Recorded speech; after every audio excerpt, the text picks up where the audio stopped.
All right, guys, welcome back to 5-0 CrossFit. I'm Coach Jerome. Coach Alex. This month's edition of the Coach's Corner. Alex is going to walk us through the Hang Snatch. So today, just like you said, we're going over Hang Snatch. We're going to go over your grip, foot positioning, bar path, and just overall things to simplify the movement. All right, first thing we're going to go over foot position and grip. So, Coach Jerome, can you pick up the bar, please? So with this, every one will be a little bit different. We all vary, but generally, feet should be about hip width. And grip, we want the bar right in about our hip crease. So he's gonna lighten his grip, find his hip crease. Again, everyone will be different. With that, looks good, feet are about hip width, and grip is always where the bar is in your hip crease. All right, next, since we have our grip and foot positioning down, we want to go over the starting position for the Hang Snatch.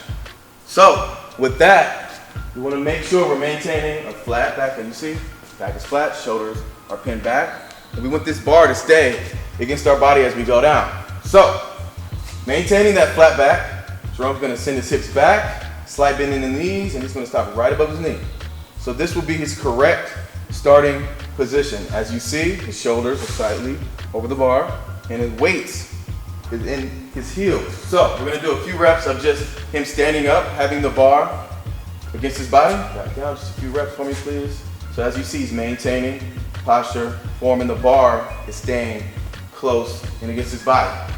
So a few faults that we sometimes might see. A lot of times you'll see people lose the lumbar curve, so we'll see the hunchback. So if you demonstrate that for me. So we always want to maintain a flat back. Good. Another one, sometimes people will have the shoulders behind the bar. And we want the shoulders over the bar. Maintain. Perfect. And then a few more times, give me the stand up. We want to keep the bar close. As you see, he's maintaining proper posture and keeping the shoulders over the bar. So once you feel like that you have this down, then we can move on to the jump and shrug. All right, next we will go over the jump and shrug. Coach Jerome will demonstrate that for us. All right, keep on your starting position for me. And go. So the goal with the jump and shrug, we want the bar to start going up, and we also want to keep the bar close to our body. So you want to really emphasize opening the hips all the way, jumping straight up, and think shoulders to ears. So he really wants to emphasize getting those shoulders up as high as we can. So let's go to the side view for me, please. So as you can see, he's still maintaining that same flat back, and the bar is staying close as he goes up. So we want to make sure you practice this maybe 10 reps at a time, just to focus on really extending the hips, hitting the big shoulders to ears, and keeping the bar close. Next, we'll go over a few faults. All right, here's one of the major faults that a lot of us suffer from while working on snatches. Coach Jerome's gonna demonstrate. We call it the scoop and pop. So with that, what's going wrong is he's sending his hips, or you can think of it as sending your knees back first, whereas we want the opposite to happen. So show me a few good reps. We want the chest to rise as the hips come forward versus sending the hips back. Second fault, with that, a lot of us, we're not getting the full hip extension. So can you show me a few bad reps first, please? So as you see, his hips are not fully opening as he's jumping and shrugging. What we want is full hip extension. So coach, can you show me a few with full hip extension for me, please? As you see, his hips are coming to full extension. Think of jumping for a rebound. Your hips are going to fully extend. Perfect. Next, we're going over the high pull. So, but remember, all the previous steps we did prior to this, you should be practicing those, getting at least 10 reps in. So with the high pull, again, we're picking up exactly where we left off. We want the bar to start to come up. Can you show me a few reps for me, please, sir? So as you see, his elbows are bending once he comes to full extension. He's still jumping and shrugging. That's not going away at all. We're using our legs and the jump and shrug to be the power source to get the bar to go up.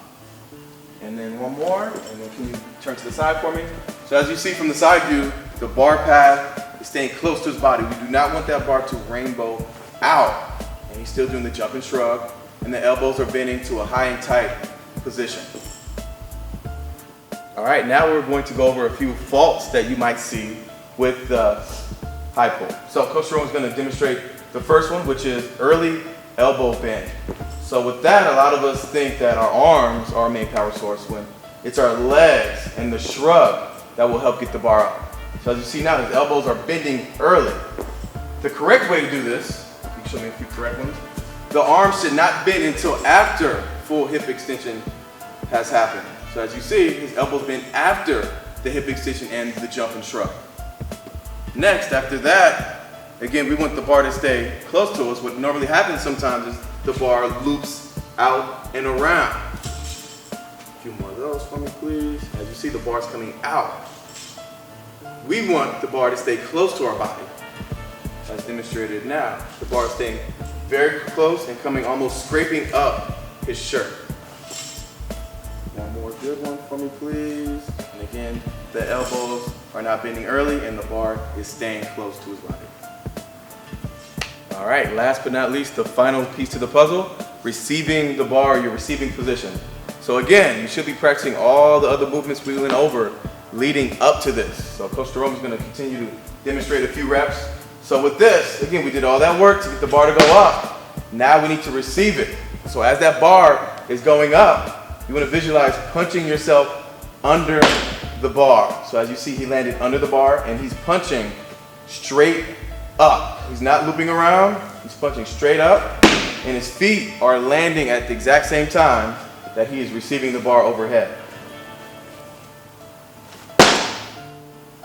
All right, last but not least, Coach Jerome is going to go over a few faults on the receiving position.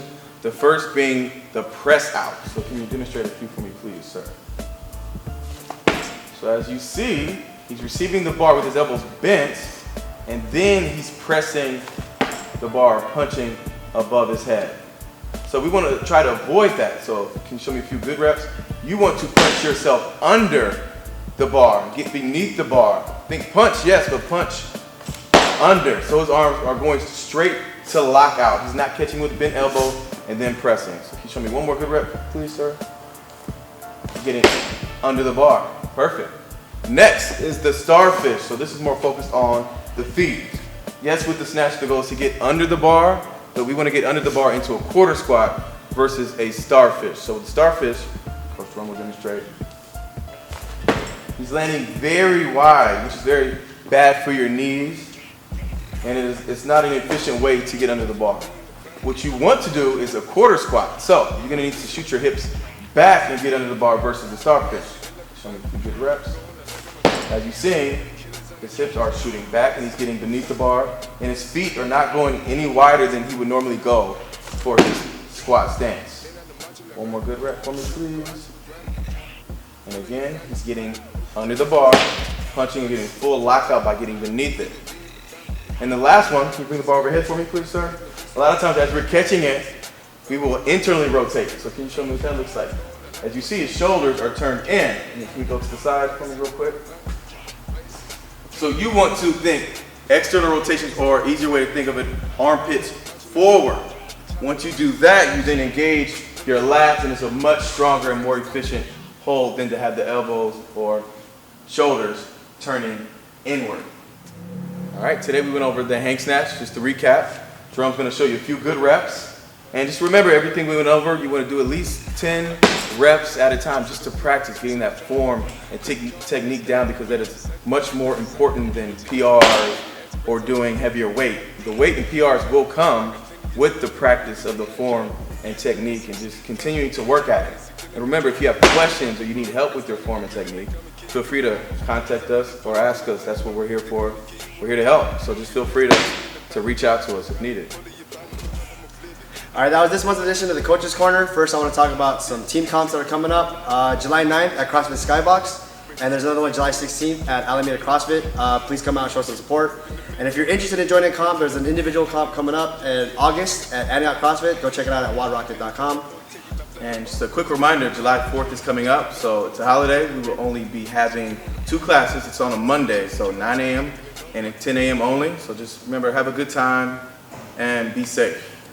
And for those who have ordered t-shirts, the order's already in. They're being printed right now, so we should probably be getting them in about the next 2 weeks or so. Quick shout out to Alex for finally showing his face on these videos. And have a good one. 'Cause I've got to be free.